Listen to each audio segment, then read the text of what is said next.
received fire tones for a report of a TV that was on fire inside of an apartment. In the 1400 block of interfaith homes, everybody was outside the apartment and was able to give information to the officers as the fire apparatus and everyone else responded. Once the first engine arrived, the line was taken off and the fire was extinguished from the outside, which resetted the fire and gave us a couple more seconds to get crews interior, which ended up putting the rest of the fire out. Officers did find smoke had entered the apartment above the target apartment that was on fire. No fire extension into that apartment, and we were able to ventilate the apartment successfully. The deputy fire marshal that was on duty is investigating the cause of the fire at this time.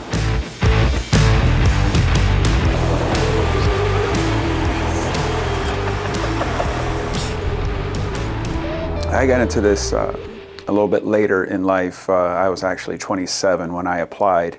Before that, I was in the military service and came back and put myself through college and wanted to pursue a criminal justice career. And the reason for that is right out of high school, I went right to serving our country. And when I got out, I kind of felt a void that I was missing. A week and a half after I graduated, still with no job, and when I received the call, I can almost relate that to some of these college sports figures when they get the call that they've been brought into the big leagues. So when I got that call, I knew I was right where I needed to be. It's not for everybody. Not everybody has that feeling, that want, that need, that gravitational pull towards a certain career. But those that do, it's there for a reason. This is a divine plan that we're just mere actors. So if you're being handed your part, play the part, do it. I explained to my son about this job, and I said it's the worst, best job you'll ever have in your life. He's like, what is worst, best? I was like, because you're gonna see the worst, and you're gonna see the best. You're gonna have days that you can't fathom occurred, but it did. And you're gonna have days that are the best. And you're gonna help and save and rescue and death being turned around back to life. Those are the best days. And you're gonna have the worst days. But it's a job that I would never once did I say, maybe 22 years ago I should have picked a different job. Just isn't there. Because I had that pull, I had that gravitational pull to serve. And luckily, I got to serve in one of the greatest public safety departments in the world. 226 to 17.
sure I'm not going to try to talk on the radio.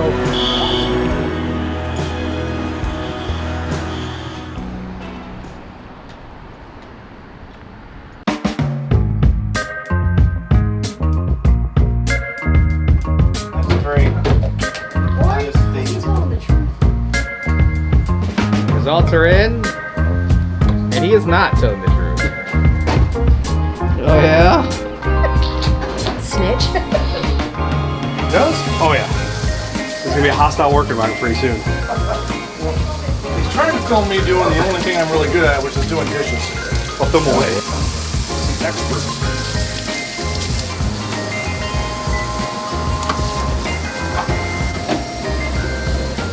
Thank you. Yeah? Now you're gonna run and hide now with your I'm gonna go eat the raviolis? squat. You're about 5 when I get married. Gonna go eat where there's carcinogens. How does your family feel about this job? I know they've known it for a very long time at this point, but... I was very fortunate. I actually, my wife is a daughter of a state trooper. He's retired, her brother's a state trooper. So she grew up in, I would call it a non-traditional family, being that sometimes our Christmas is December 22nd because we work the following week. She knows the concerns of working nights. She knows the concerns of weekends and missing things, but thankfully she's very supportive. I actually met her at work. Give her a little dig, as she swore she'd never marry a cop, being a daughter of a cop. So I'm thankfully I proved her wrong. But she understands, the kids understand. They like it too. They like coming to the station. When they were younger, they used to love coming to the fire station because we had cable TV here, and I don't have cable at home. But they grew up here. You know, it's public safety. You look back in any career, but like I look at the big life events I've had in my life, you know, the passing of my mother and father, being married, the birth of both my children while I was working here. It definitely very family structure, getting letters from chief's office for those life events, co-workers. It's a good environment. I can't imagine anywhere else. What would you say is your favorite part about the job? It's tough to say because I enjoy fighting fire, but of course if I say I'm fighting fire, that means somebody else is in peril, and I don't want to see somebody in peril. So I kind of adjust it to I'm happy to help when help is needed, and that makes me feel good. My favorite part is being available. I enjoy the camaraderie on the station. We have a really good group of officers I work with. We all choose to work together, which is nice too. We pick our shifts a year in advance. So we're all working together because we want to work together. We're not forced to be here. And so that allows the friendships to develop, and allows personalities to kind of form, and a lot of great inside jokes, a lot of good chuckles, which helps us through those really tough times. But the best part, like for me, I would say, is just the fact of being able to help people and be there. I don't want to sound so cliche and kind of generic, but I enjoy problem solving, and I like to have a problem that I can help solve for someone.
The hinges and twirl it off like a CD, like a record.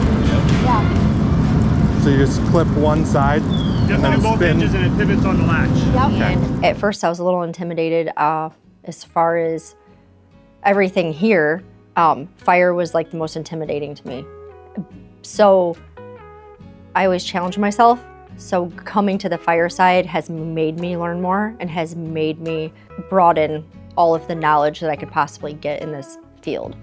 You mentioned that fire was intimidating. Why was it so intimidating? I think it's because we went through firefighter survival and I realized that like it can get super intense. Like, and I know that that police work can too, but fire is, I don't know. I guess I get claustrophobic. So I've had to work myself through a lot of like times of being very claustrophobic and just like you're in a smoke-filled room, you literally can't see anything. I mean, I know there's dangers. Everybody knows there is, but it's like I don't focus on that. I just focus on our training. I feel like no matter what situation I've ever been in, they say that you will revert back to your training and you just do. I'm not saying that I will never get hurt or, you know, whatever, but because they have Squad 6 and all the additional training, it's just so much more knowledge. And it just has kept me busy and it's kept me motivated. And I think it's cool that we get called out when, you know, there are very, very special circumstances that we're needed for. Like going into fires now, it's no big deal. It's like when I was on the street and I'd go take a DV. It's like just another day. So what's it like working on C shift with Lieutenant Skibbe and all the other crew that you work with? Skibbe's like my fave. Sorry guys, but Skibbe's my fave. He's actually leaving, he's retiring. So we're all super sad that he's out, but you know, I'm happy for him. It'll be great. But the guys on C shift, like we're just like family, you know? Like I've had cookouts or whatever before and they're all there and they're just big dorks. They're like big brothers. They're like my family. But I will miss working with Skibbe. The only reason I left Skibbe's crew is for family reasons. His crew sucked for holidays and I just want to be with my kids, so. Does that have all the... So the first exercise that we're going to do is going to be a 9-foot insertion with a 60-degree absolute flying raker. We're responsible for this big guy here, so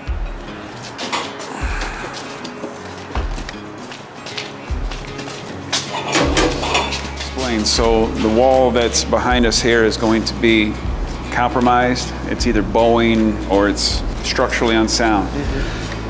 The only reason why we would do that is if the victim was anywhere near that wall that we had to support to go in and get that person and get out. Okay.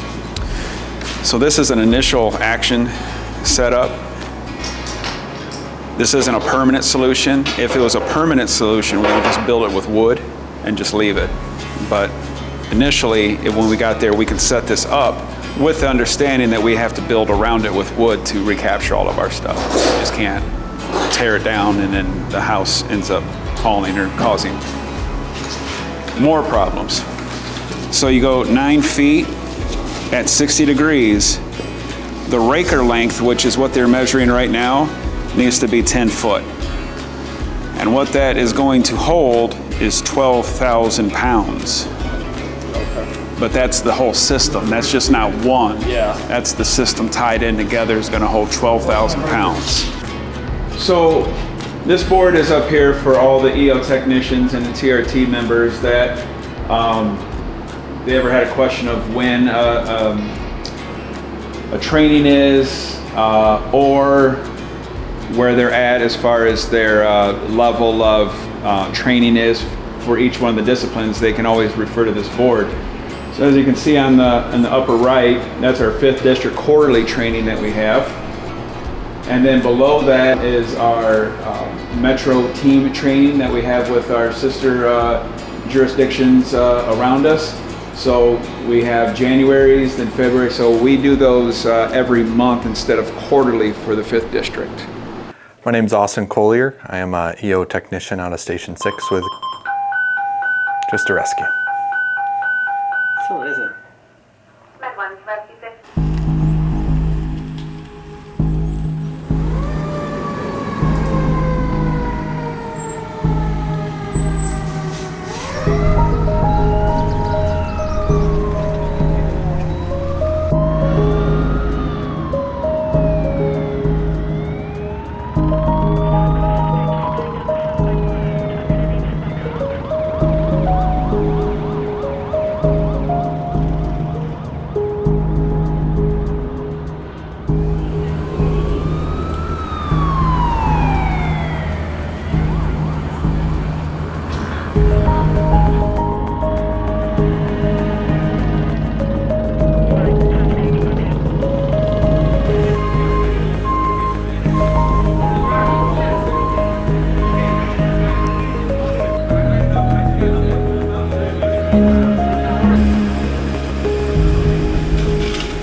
It sounded like it was going to be more than just a run-of-the-mill car accident based on the information. They gave information over dispatch that there had been a victim on the ground. Officers had arrived there before the fire apparatus, and they gave a pretty good size up. So in my mind, before I pulled up, I've realized it was going to be a little larger incident than we see on a day-to-day basis. How often would you say you see something of that magnitude? It's hard to quantify because the days run together. The calls run together, but that's definitely one that's a little higher level of trauma than we see on a day-to-day basis. But we do see accidents like that. There's been a couple in my history I can remember that have been pretty traumatic with some pretty severe injuries. Run me through what's going on when you get on scene. First thing, I'm worried about my safety, my partner's safety. We're looking around, are we live wires? Are we stepping in at that place? There was a gasoline spill as well. Are we going to be standing in a puddle of gasoline? Are we looking for extra victims? And there was already an ambulance on scene, ironically enough, that was transporting another patient to the hospital, so they stopped to render initial aid. And so I'm looking for the person that needs the most help.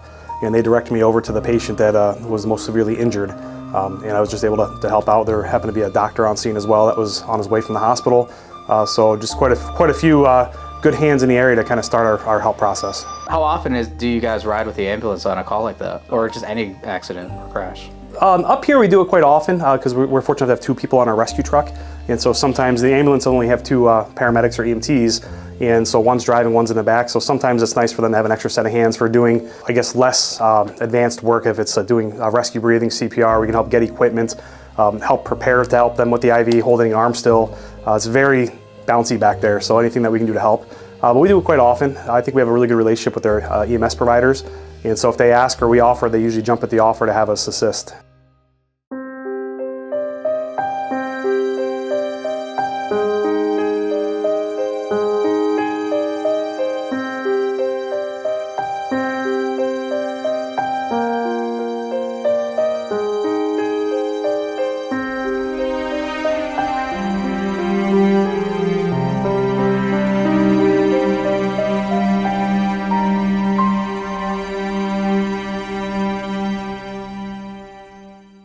All right, go ahead and start again. My name is Austin Collier. I'm a EO technician out of Station 6. I've been with the department for 7 years. I've always really enjoyed the fire side. I came here to public safety because I wanted to do everything, but I I'd be lying if I said I didn't prefer the fire side. So I enjoyed my time on patrol, but when this opportunity came up to be at Station 6 and do full-time fire, I knew that I at least had to go for it, and I was lucky enough to be selected. So, What inspired you to get into public safety in the first place? I've always known that I didn't want to be behind a desk. It's just not how I operate. I like helping people and meeting people and just being on my feet and out in the community. And so in college, I wasn't quite sure what I wanted to do for a long time and looked into some social work and stuff like that, but then it really kind of crystallized that I wanted to do this, so I went for it. How would you say being cross-trained both from a law enforcement, fire, and medical first responder skill set, like how would you say that helps you with your job versus only being fire rescue? I think it helps just knowing the background of the other facets of this job. And so if I'm on a rescue and a patient is being unruly, or a lot of times the scenes kind of blend together, like you're on a medical or a fire scene and it kind of takes a turn into more of a law enforcement facet. And so I've never worked at a different department, but I know we are constantly in fluid changing how we do things tactic-wise, and so it really helps, I think, keep us safe. And I know I feel better going into the unknown fire calls with a law enforcement background. I know that we have a lot of people coming to that scene who know what they're doing, and so everybody has my back. And so I definitely like that feeling, that compared to a different department. I can't imagine what it would feel like going into some of those scenes without that background.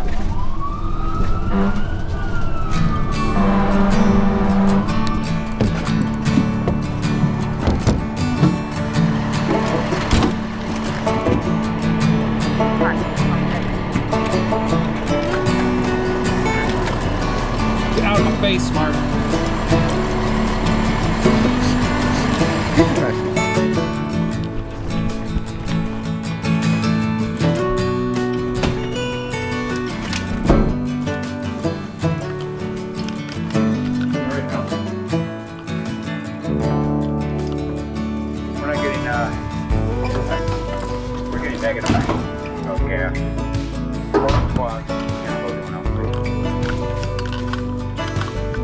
Got a water heater? That is brand new.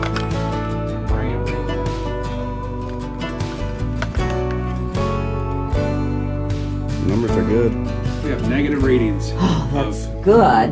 Gas, I feel so CO. embarrassed. No, don't feel embarrassed. But No. So This where's you notice the odor? right here. Right there. Is she getting an air coat on her furnace there? Not sure what those You got your Ma'am, phone can on you you? do me a favor? Can you go upstairs and turn your thermostat like all the way up to like as high as it goes? We need a call for heat on your furnace. What's the code, Ken? A56340.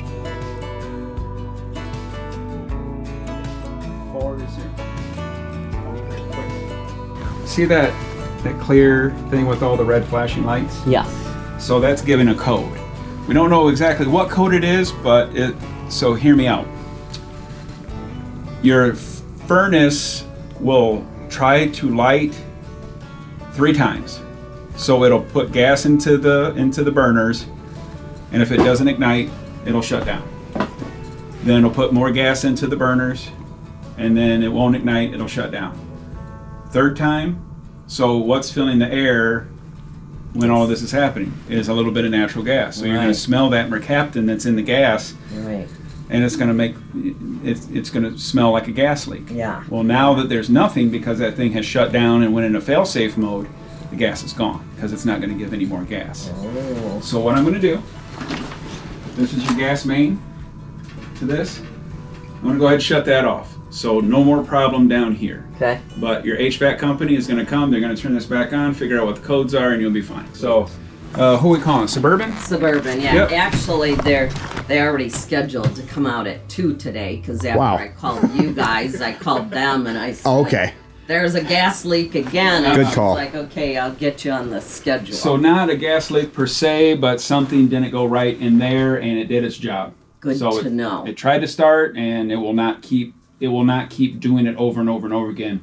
it's smart enough to know I'm not going to fill the whole house with gas. Wow, that's awesome. So when I came in here, I was when I got into the career, I was 26, but I think I had a very limited, I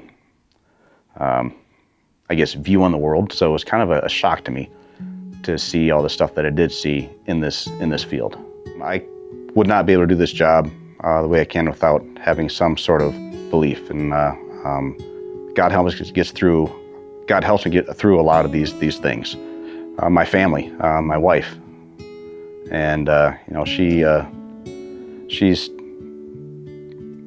heard a lot. She and the wives experience a lot of the same things that we do on the street, just in a different way. And it can be tough on the spouse and the family as well. And I think what really got me once is when I had come home and, it was, I don't remember the circumstance, but my wife's like, "You've changed." And that really helped me to just, look inside and figure out what I needed to do to, keep who I was and not let the job get to me too much, because if you let it, this job can do a lot of bad things for you. And don't get me wrong, I loved it until I didn't, and I could tell it was taking a toll on me. And luckily, that's when I was able to switch to the fire side, and I think that was a good thing for me mentally. It's a good thing for my family, and it was just really cool to learn more of that firefighting career. And it's going to sound really cliche, but you get a good opportunity to help a lot of people.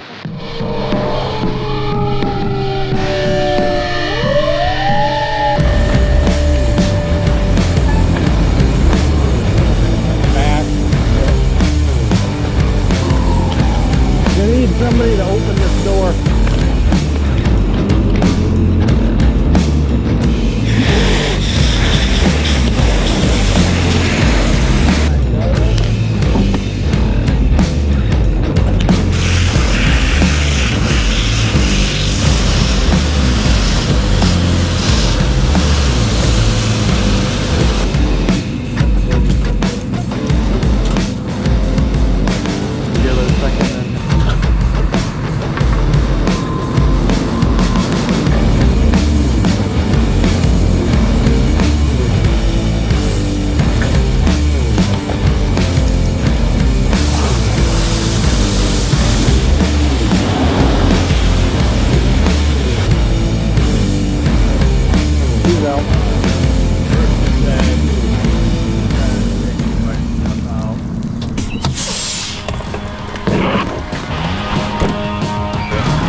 Get on the air and check this back to this RV now, please.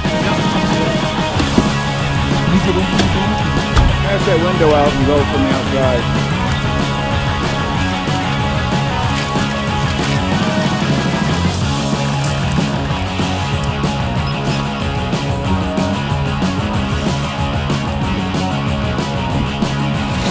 Oh yeah.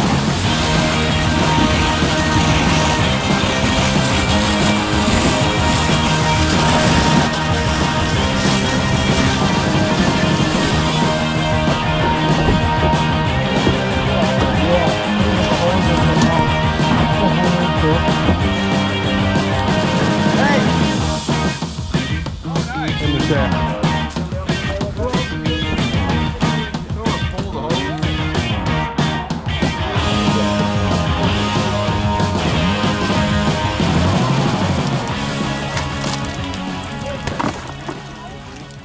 I've been blessed with the career path that I've had with KDPS. Thinking back, I don't think I would have had these opportunities, these wonderful opportunities to live and explore public safety the way that I wanted to. This organization, it has a name, it has a patch, it has a building, a headquarters, it has stations, but it has people. And it has breath and a heartbeat. I explain to people many times that ask about public safety, you know, how do you do it? So, well, we're not a manufacturing plant. We're not a factory. Our business is people. It's the people that wear the uniform that deal with people. So we're in the people business. Our officers are a resource. And this resource is available to every citizen in the city of Kalamazoo. I was very honored that I got promoted to sergeant, and from sergeant to fire lieutenant. I got to lead men and women. I take care of men and women. It's an honor. It's at times stressful, and at times there's situations where, you know, your troops come to you and you have to work through the problems. But they've come to you for a reason. They trust you. They want your help. And that is the most satisfying. It's the most satisfying thing that a leader could ever get as far as feedback, is your troops trust you, you trust them, and you'll get the job done every time. That was it.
Today.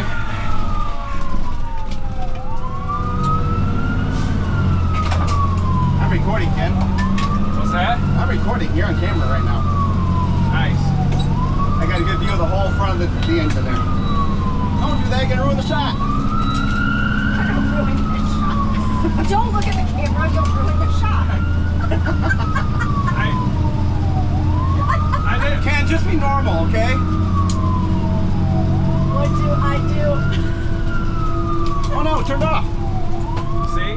Oh, back on. All you did was take a picture. Back on. No, you don't.